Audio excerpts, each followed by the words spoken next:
The energy on set that morning felt strange, charged, buzzing, almost electric in a way the crew couldn't quite define. Even before the audience filed in, whispers floated around backstage. Al Pacino is here. The name alone carried weight, decades of film history, legendary performances, a presence so iconic that even the most seasoned staff found themselves smoothing their clothes and adjusting their posture when he passed. He wasn't just a guest.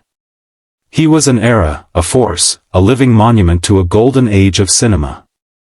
Al arrived quietly, a small smile on his face, hands tucked casually into the pockets of a sleek, dark blazer.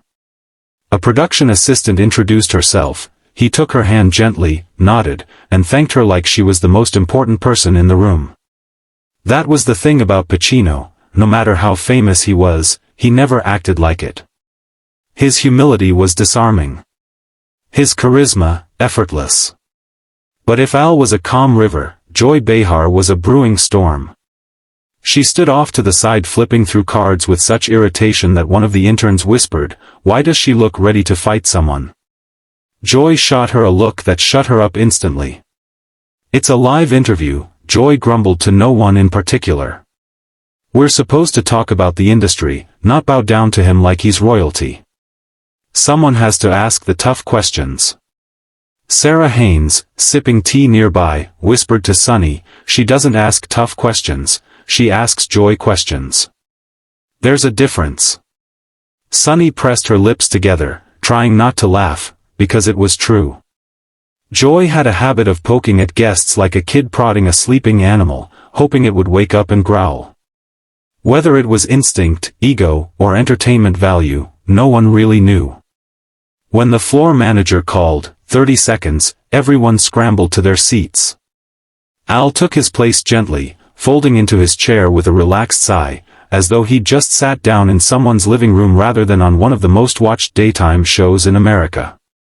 Joy eyed him with a measured gaze, already rehearsing lines in her head. She liked control, of the conversation, of the tone, of the direction. And today she could feel it slipping out of her hands before she even spoke. The theme music swelled. The audience applauded. The cameras blinked to life. Whoopi smiled warmly and led with her usual easy charisma.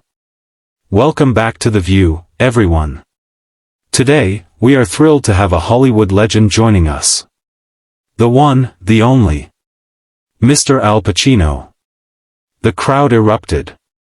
Cheers, whistles, hollers, everything. Al nodded graciously, raising a hand in a modest greeting before settling comfortably. Joy forced a tight smile, leaning forward like a hawk ready to swoop. "Al," she began, using the tone she reserved for guests she wanted to challenge, "you've been known to make some bold statements about the younger generation in Hollywood. Some people think they're outdated. Do you stand by them?" Whoopi shot her a look that translated perfectly into "already? Seriously?" Sonny subtly nudged a mug closer to the center of the table to ease the tension, as if decorative mugs could stop the inevitable. Al blinked slowly, processing. "Well, Joy. I've seen a lot of changes in the industry. And I think the younger generation has talent, don't get me wrong. But experience has its place. Hard work has its place. That's all I meant."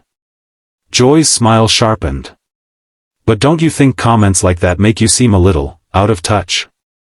The audience reacted instantly, gasps, murmurs, a few shocked oaths. You could practically feel the temperature rise. Al raised his eyebrows, amused more than offended. "Out of touch," he repeated softly. "I don't think 50 years of dedication can make anyone out of touch." Joy continued, relentless.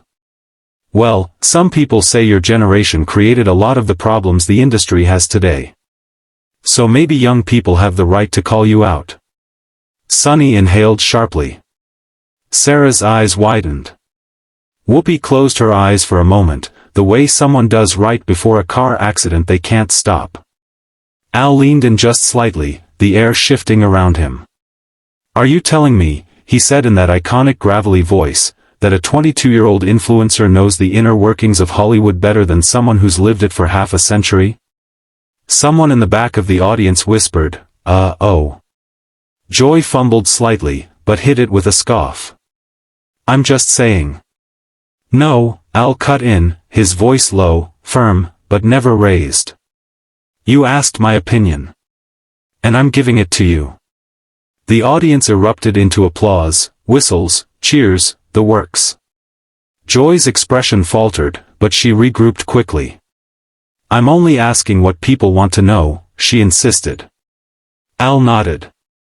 No, Joy, he said softly, but with a weight that hit like a hammer.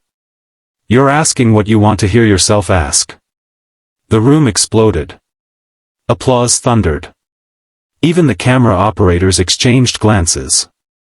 Joy's face flushed, not in anger, but in something far more vulnerable, shock. Embarrassment. Maybe even a little fear. Sonny leaned forward carefully. Al, your new project.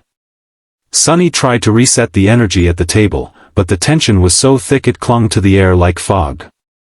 Even the studio lights seemed harsher, casting sharp highlights on Joy Behar's face as she leaned back in her chair, arms crossed tightly over her chest. Al Pacino, who moments earlier had stunned the panel with a single calm, razor-sharp monologue, sat with an unreadable expression. If anything, he looked amused, an old lion watching younger ones struggle to control their own roars. The audience had not stopped murmuring. A low wave of whispers rippled across the studio like people trying to agree on whether they had just witnessed a meltdown or a masterclass. Cameras shifted angles, searching for reactions, chasing shots that producers hoped would go viral before the broadcast even finished. Joy finally leaned forward, unable to let Al have the last word. Look, Al, she said, her voice trembling with irritation she tried to pass off as confidence, you've been in the industry a long time, and I respect your work. Thank you, he cut in lightly, nodding once. But, Joy pressed, louder now, you don't get to come on this show and act like you're above being questioned. Al raised one eyebrow, the movement slow and subtle, but it sent a rippling laugh through the audience. He didn't say a word yet, he didn't have to. His silence alone felt like a spotlight aimed directly at her. I wasn't above anything, Al finally replied. I answered your question. You just didn't like the answer. The audience owed like a middle school cafeteria witnessing an expertly landed comeback. Joy's jaw tightened. What I didn't like, she snapped, was the implication that I'm twisting your words or pushing some agenda. Joy, Al said calmly, leaning forward, his fingers loosely interlocked on the table, you asked me if Hollywood was too soft now. I told you how I see it. You tried to turn it into a political debate. I don't do politics on daytime TV. Joy widened her eyes dramatically as if she couldn't believe what she was hearing, though everyone else could see right through the performance. Sonny jumped in. Let's just remember that we brought Al here to talk about his new.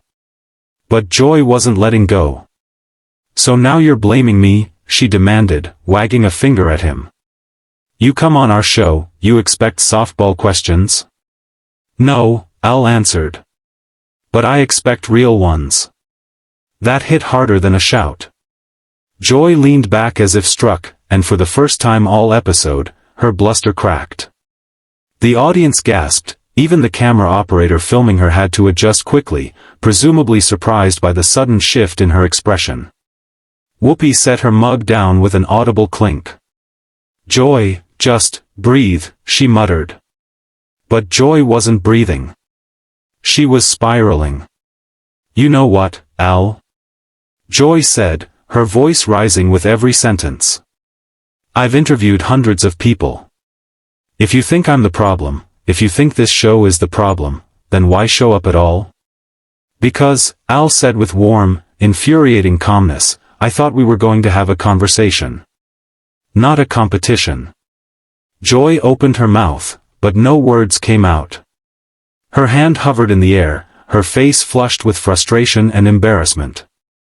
She looked around the table for backup, but her co-hosts were frozen, unwilling to wade into the fire. Even Anna looked down at her note cards, pretending to read something that clearly